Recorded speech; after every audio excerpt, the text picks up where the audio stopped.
Hello viewers, मैं astro sir से सुरेंद्र राय स्वागत करता हूं आपको अपने चैनल में और उम्मीद करता हूं कि आप बहुत ही बढ़िया होंगे। मित्रों, कुंडली में त्रिकोण का बहुत बड़ा महत्व है। 1, 5 और 9वें भाव को त्रिकोण बोला जाता है। अगर यह अनबैलेंस हो जाए, किसी तरह से इसके स्वामी अच्छे ना हो, यह भाव किसी भी तरह से दूषित हो जाए तो व्यक्ति के जीवन अनबैलेंस हो जाता है। यह उन 3 बम्बों की तरह है जो एक तंबू को बैलेंस बनाकर रखती है। इन तीनों के अनबैलेंस होने से हमारा शरीर साथ नहीं दे सकता है, हमारी बुद्धि विवेक काम नहीं कर सकती है, हमारा भाग्य साथ नहीं दे सकता है। क्योंकि प्रथम भाव हमारे शरीर का है, पंचम भाव बुद्धि और विवेक का है तथा 9वां भाव हमारे भाग्य का है। तो हमें एराइज करने के लिए, हमें आगे बढ़ने के लिए इन तीनों भाव का होना अति आवश्यक है। मैं ऐसा नहीं कहता कि बाकी सारे भाव बेकार हैं, सब भाव अच्छे हैं, सबका अलग अलग अपना अपना महत्व है, केंद्र का अपना अलग महत्व है, त्रिक स्थानों का अपना कुछ अलग महत्व है, लेकिन त्रिकोण का मेरे नज़रिए से बहुत ज़्यादा महत्व है। यही कारण है कि शायद पंचम और 9वां भाव को एक लक्ष्मी स्थान भी बोला जाता है। तो कुछ जुलाई 2023 का जो आपका मासिक राशिफल है, इसी से जुड़ा हुआ है। यही कारण है कि मैं इस बात की आज चर्चा कर रहा हूँ। तो कैसा रहने वाला है जुलाई 2023, आइए आज हम विस्तार से इसे समझते हैं। लेकिन वीडियो प्रारंभ करने से पहले मैं एक चीज़ आपको अवश्य कहना चाहूँगा कि आप पूरा वीडियो को अवश्य देखें, वीडियो स्किप न करें, क्योंकि वीडियो में बहुत ही अच्छी और आपके काम लायक जानकारी है। यह माह आपके भाग्योदय का माह है और यहाँ से अब आपका समय बदल रहा है। अब ये साल आपको कुछ देने जा रहा है। तो चलिए आइए आगे बात करते हैं। तो सबसे पहले हम आपके प्रथम भाव को उठाते हैं। तो आपके प्रथम भाव के स्वामी, आपके लग्न के स्वामी, आपके राशि के स्वामी मंगल देव हो जाते हैं। ये इस माह में यानी जुलाई में ये आपके सिंह राशि में आ रहे हैं। 1 तारीख को ही ये इस राशि में प्रवेश कर जाएंगे। अभी तक ये मंगल मई से ही नीच का होकर बैठे हुए थे, कर्क राशि में थे। तो किसी भी लग्नेश का या राशि स्वामी का नीच होना ये अच्छा नहीं माना जाता है। ये मई माह से ही नीच में थे। निश्चित ही 2 या 3 महीना आप काफ़ी परेशानी में रहे होंगे। हाँ, यदि आपका मंगल आपकी जन्म कुंडली में अच्छे रहे होंगे तब तो बहुत ज़्यादा उतार चढ़ाव का आपको अनुभव नहीं हुआ होगा। लेकिन थोड़ा सा भी अगर वीक पोजीशन में होंगे तो कहीं ना कहीं उसका रिजल्ट आपको जरूर मिला होगा। आपका मन विचलित रहता होगा, आप कोई भी डिसीजन नहीं ले पाते होंगे, आप जो एक अपना विकास चाहते होंगे वो विकास आपको नहीं मिल रहा होगा। यानी आपको ऐसा अनुभव हो रहा होगा कि हर चीज़ अस्त व्यस्त है, मैं क्या करूं, कहाँ जाऊं, कुछ आपको समझ में नहीं आ रहा होगा। तो इस तरह की कुछ परिस्थितियां आप झेल चुके होंगे। लेकिन ये 1 जुलाई को ही ये आपके सिंह राशि में आ जा रहे हैं। बहुत ही शुभ भाव होता है पंचम भाव, और वहाँ पर लग्नेश की स्थिति, वहाँ पर आपके राशि स्वामी की स्थिति बहुत ही अच्छा इंडिकेट कर रही है, खास करके बुद्धि विवेक और विद्या को लेकर। यदि आप पढ़ाई के क्षेत्र में हैं तो निश्चित ही उच्च लेवल की सफलता पाएंगे। कोई कॉम्पिटिटिव एग्जाम वगैरह की तैयारी करने की सोच रहे थे तो ये समय आपके लिए गोल्डन पीरियड है। परीक्षा दिए हुए थे, रिजल्ट नहीं आ रहा था, तो इसमें हो सकता है कि आपका रिजल्ट भी आ जाए, क्योंकि इसी पंचम भाव पर बृहस्पति की भी शुभ दृष्टि पड़ रही है। मैं बृहस्पति की आगे चर्चा करूंगा, लेकिन फिलहाल ये मंगल आपका पंचम भाव में बैठकर बहुत ही अच्छा फल देने वाला है। तो मित्रों, मंगल के चतुर्थ भाव में बैठने का कारण, नीच राशि में बैठने का कारण, जो भी आप अभी कष्ट झेल रहे थे, मानसिक कष्ट झेल रहे थे, शारीरिक कष्ट झेल रहे थे, उससे अब आपको निजात मिलने वाली है। तो निश्चित ही आप एक सही दिशा की तरफ आगे बढ़िएगा, इसमें तनिक भी दो मत नहीं है। तो ये जुलाई माह से ही आपका एक गोल्डन पीरियड प्रारंभ हो चुका है, खास करके मंगल के वजह से।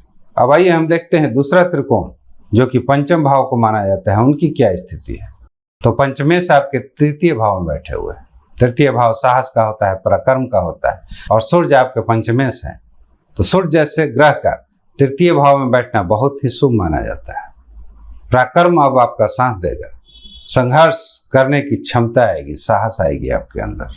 यानी इस माह में आपके मंगल भी अच्छे हैं और सूर्य भी अच्छे हैं। हालांकि सूर्य हर महीने अपनी राशि परिवर्तन कर देते हैं। ये हर 14 या 15 तारीख को जिस राशि में होते हैं वहाँ से आगे निकल जाते हैं। तो उसके बाद ये कर्क राशि में आ जाएंगे, तो मंगल से एक घर पीछे होंगे। लेकिन महीने के प्रारंभ में आपको एक ऐसा जोश जगाएंगे कि आप विद्या के क्षेत्र में उतरिए, पढ़ाई के क्षेत्र में उतरिए।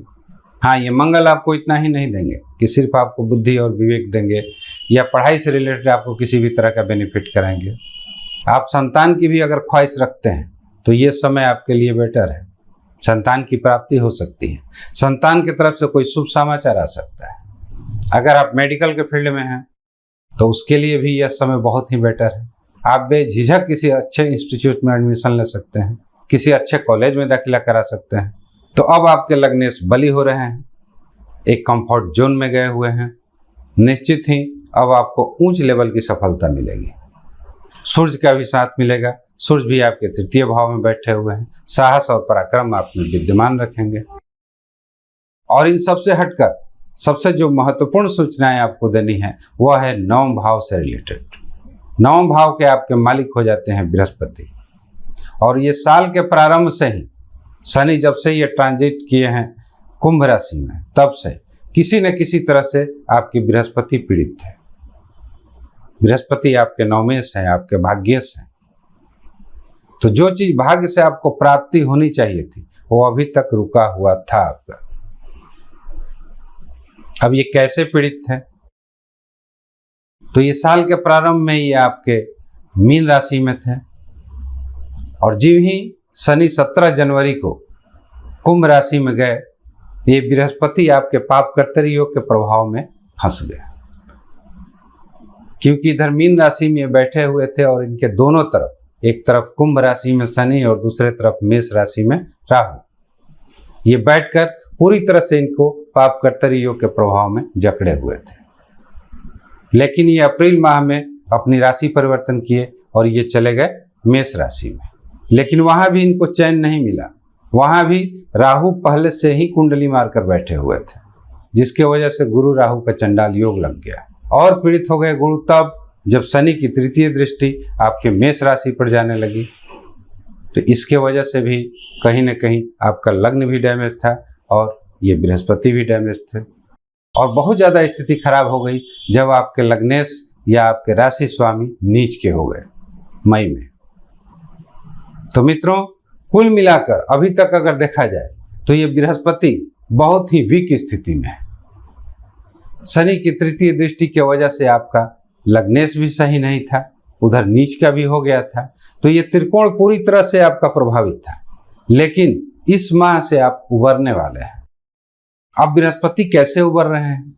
एक तो राहु से इनकी अब दूरी बढ़ रही है, तो गुरु चंडाल योग जो होता है उसके प्रभाव से बृहस्पति मुक्त हो रहे हैं धीरे धीरे।